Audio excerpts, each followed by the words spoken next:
What's going on? It's TokyoTron and it's God of Highschool Monday.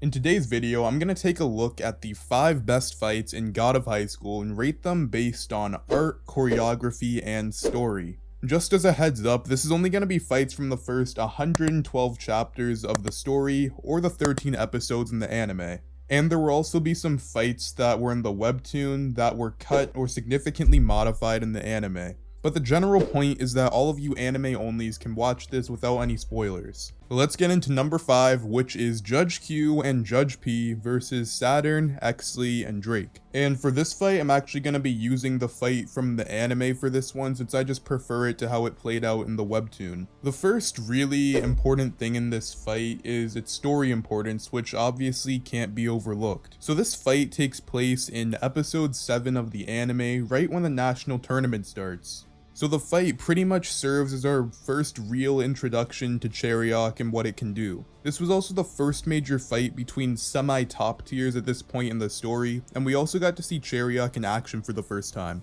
The battle opens up with Q on the back foot after getting jumped by Drake in his apartment.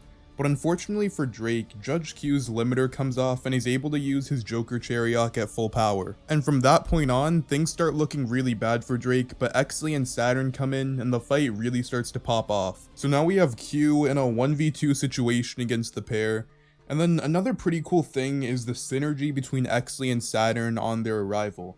So we have Exley flying around while Saturn is using her projectile attacks against Q. And then again, Q was on the back foot and he's in a really bad position and it seems like he's gonna lose the fight. And then as soon as things look really bad for Q, Judge O comes in with the save. And then the fight kind of splits apart. We have Judge O versus Saturn while Q and Exley fight. And at this point in the fight, we get to see beautiful juxtapositions of very different choreography for both of the fights running simultaneously. On one hand, we have Q and Exley repeatedly clashing in a more traditional sword fight, while on the other hand, we have O and Saturn who are basically just spamming Chariok attacks. This goes on for a couple minutes or so, and then at the very end of the fight, Saturn and Exley dip out, and Drake blows up, leaving the fate of O and Q as a mystery temporarily. In terms of the story in the fight, I give it a 6 because although it was important for the general story in the show, there wasn't really a thematic story told within the fight. And for choreography, I'd give it an 8 just because of the combination of different fighting styles we saw. And for art, I honestly give it a 5. Now, when I'm rating the art of this fight, it's in comparison to the rest of God of Highschool, not just anime in general. And really, the art in this fight wasn't anything special in comparison to everything else we got later in this list, giving this fight an average of 6.3. Now on to number 4 is the first part of Jagal vs Mori from the webtoon. This is the fight underground before the big climactic battle for the season finale. But unfortunately in the anime, all we got was this. So now I'm gonna show the difference and why this fight was spectacular in the webtoon. So the fight starts out with Mori and Daiwei finally standing side by side once again to face off against Chagall. But unfortunately for the duo, it's not a 2v1 for long, as almost immediately Daiwei has to go face 100 clones of Jagal, while Mori takes on the much more powerful Real Deal. And at this point, Mori's pretty fed up. He has a personal grudge against Chagall, so he uses limiter removal, doubling his power, and charges at him. But unfortunately for Mori, Chagall shrugs off all of his strongest attacks. And the next part of the fight is just more of the same, with Chagall just absolutely dominating Mori, tossing him around and just neg-diffing all of his best moves.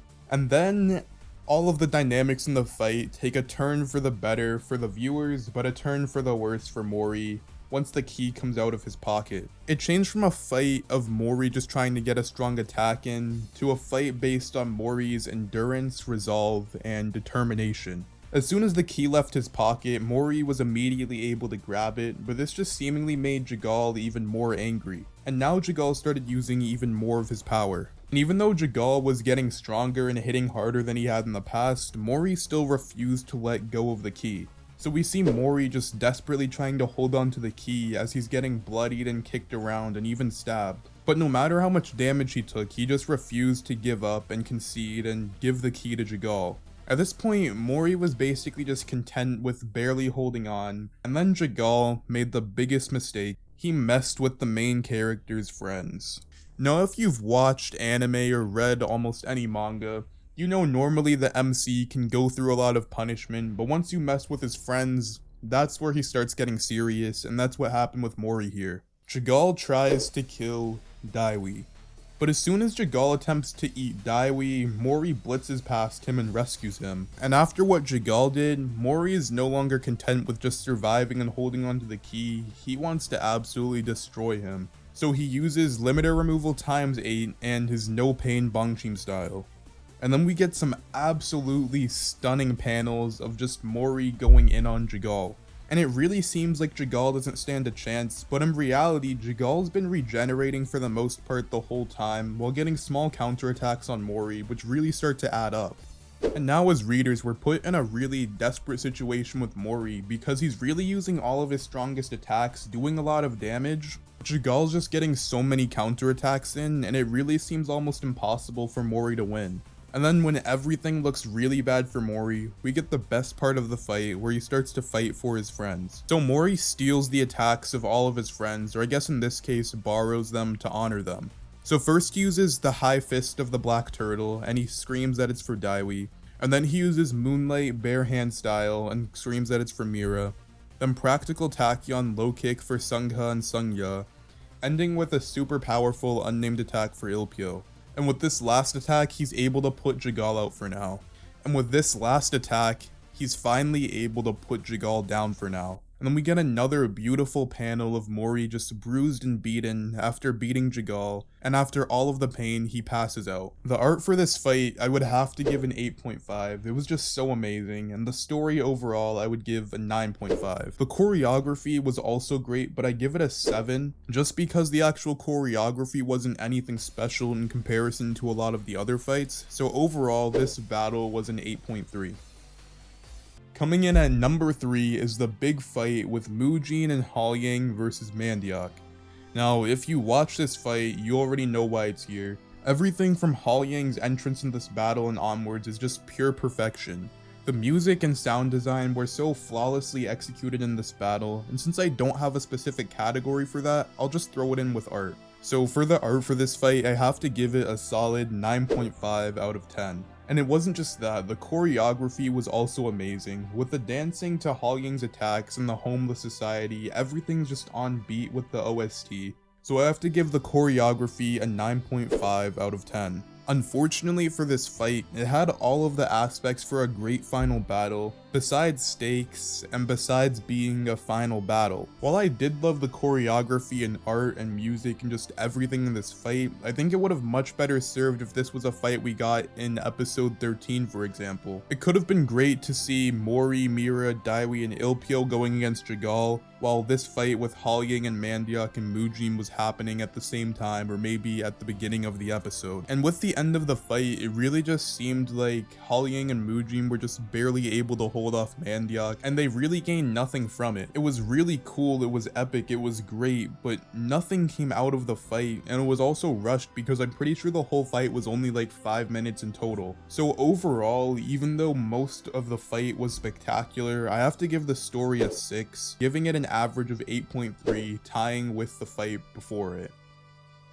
Now, number 2 is a fight that was left out of the anime and is personally my favorite fight of the first arc, and it's Ilpio versus Mira. To put some context in this fight, unlike in the anime, in the webtoon, Mori loses to Ilpio as soon as Ilpio transforms into his fox mode. Now it's all up to Mira to win against Ilpio so her team can qualify for the finals of the God of Highschool tournament. When the fight first starts, Mira is just severely and pretty obviously outclassed by Ilpio. She's just getting thrown around and even the crowd starts to get bored. Mira notices the crowd's boredom and even reflects on the fact that no one believes in her, but she tries to brush it off, saying that she doesn't care what anyone else thinks, but it's really starting to get to her on a subconscious level. At this point in the fight, she's still getting outclassed, but she's gradually landing more and more counterattacks every time she takes damage. She's not hitting him for much, but Ilpio was already pretty weak coming into the fight, so everything she does really counts for a lot. And then finally, after some more clashes and some more counterattacks by Mira, she ends up cutting his eye, and Ilpio starts to rush with his attack since he's taken so much damage from his previous fight with Mori and now with Mira. But then, just like the crowd lost faith in Mira, Even her own teammates start to as well. Mori starts to lose complete faith in Mira and almost starts sulking that he lost the fight. And at this moment, things go from bad to worse as Ilpio launches his firefoxes at Mira. And then we get the spectacular climax of the fight. Mira starts cutting through these foxes, saying one step at a time.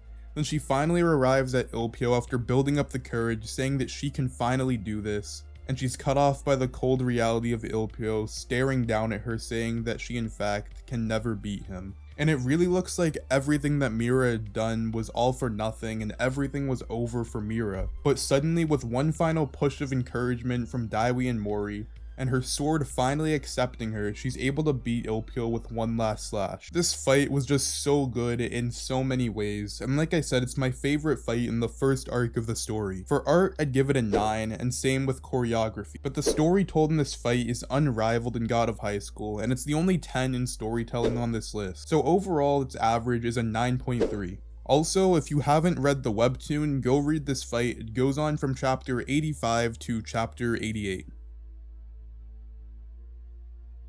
And before I get into the best fight in God of Highschool, here are a few honorable mentions. The first fight I want to talk about is Ilpio versus Jagal in the webtoon. Now, in the anime, Ilpio and Jagal kind of had a brawl in the hospital after what Jagal did to his friends. But in the webtoon, Ilpio and Jagal had a proper fight and it was a sanctioned match and it was just really spectacular. The only reason why it didn't make the list is just because it didn't stack up to a lot of the other fights that were on the list, and also it was just really short, so I couldn't really give it too much credit. The next one is Mori versus Ilpio from the anime. Now, the main reason it's on this list is personally because of my bias, because of how Mori versus Ilpio played out in the anime. We didn't get to see my favorite fight of Mira versus Ilpio, and that's one thing that I just really didn't like in the adaptation. Next is the final fight in the anime. While I thought it was okay, it was really just lackluster in comparison to fights we got earlier in the season, and that's pretty unacceptable for a season finale. While the final fight would have been good just for a regular episode, seeing it in the finale was weird. Also, the OST in this fight, I don't know how you guys thought about it, but I kind of thought it felt awkward and it didn't really fit the tone of the fight we were seeing. The next fight is Chagall versus Daiwei from the webtoon. I really like this fight. It was actually done a lot better in the webtoon and we got a lot more character development out of Chagall, but the stakes just weren't that high because it was so early in the series, and that's the main reason it didn't make the list. And for a very similar reason, we have Manseok versus Mori, and this fight was actually pretty equivalent in both the anime or webtoon. There were some aspects I preferred in the webtoon, like Mori's triple kick against Manseok, but overall the reason why it didn't make the list is because the fight was just way too short. And speaking of two more short fights, Jagal versus Zhugok and Mira versus Daiwei. So Jagal versus Zhugok I really liked in the anime and the webtoon pretty much equally. But just like some of the other fights, it was really short, and in this case it really wasn't much of a fight, it was more of a massacre. So while I thought it was really cool and had significant thematic importance to the series, it wasn't really long enough to make the list, and the same goes for Mira versus Daiwei. The fight was really important, and it had really great thematic storytelling within the fight, and also the significance that it played in setting up the dynamics between Mori and Daiwei for the final fight was also great, but just like the other fight, it was just slightly too short to make the list. And without further ado, the best fight in the first 112 chapters of God of Highschool, without a shadow of a doubt, is Mori versus Daiwei from episode 5 of the anime. This fight was just spectacular in all regards and accomplished everything you would want in a fight. The story, choreography, visuals, OST, and sound design all blended together seamlessly to make a perfect fight. This fight is a story of friendship. Mira, Mori, and Daiwei have become friends throughout the tournament, but Daiwei's best friend got sick and he had to win the whole thing to save him. And keep in mind, even though this was Daiwei's best friend, Mori and Mira really didn't have any other friends besides Daiwei. And right before this fight happened, Daiwei brutalized Mira after Mujin told him that if he beat her very quickly, he would help his sick friend. So everything culminated in this final fight between Mori and Daiwei. And the story was just essentially Daiwei fighting dirty until he received the message that his friend died and he lost all hope and he lost his will to fight.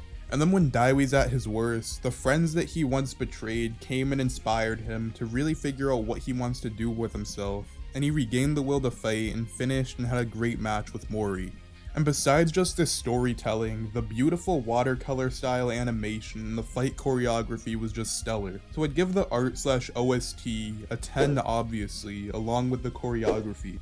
And even though the story was stellar, it wasn't quite as good as Mira vs Ilpio, so I'd give it a 9.5. Overall giving this fight a 9.8.